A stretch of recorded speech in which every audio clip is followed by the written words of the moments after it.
চাপলাতে আমি ঈদের জন্য কি প্রিপারেশন নিলাম, মেহেদি কেমন লাগালাম এই নিয়ে ভ্লগ।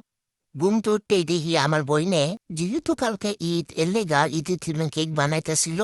গোলাপ ফুলের কেক, শাহদলা কেক। কেকটি দেখতে ভালোই বানাইছে, সবে ভিডিও করতেছিলাম।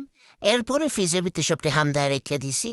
ইফতারিতে আসছিল শর্মা, খিচুড়ি, তারপর হইতেছে কাবাব আর নান। মজাই আছিল ইফতারিটা। এরপর কাবিরে মেহেন্দি হয়ে ফুটছে আমার বোনে আমার মারে মেহেন্দি লাগাই দিতেছে বাইরে। আমার বোন কিন্তু অনেক গুণবতী।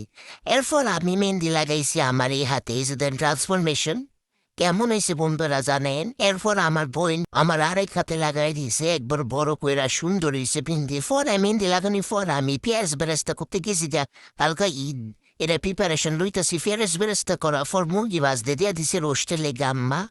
ওরা আস্তে একটা মুরগি মুসলমান করবো এর লেগে রোস্টটা বাইজে রেখে মানে মুরগি বাইজে রেখে দিছি। এরপর আমার বিলার লেগে ক্যাট ফুড ডানা আসলে হাঞ্জেলাতে এরা খুশি হয়ে গেছে, আর কি করতেছে ডিনার করছি। আমার বোনের বান্ধবী শাসলিক ফাটেছিল, এটা খাইছি। তো এই তো রমজান শেষ, ঈদ আয় পড়ছে, এই তো রাত হয়ে গেছে। তো কালকে সকালে ঈদের ব্লগ করবো আবার। সবাইকে ঈদ মোবারক।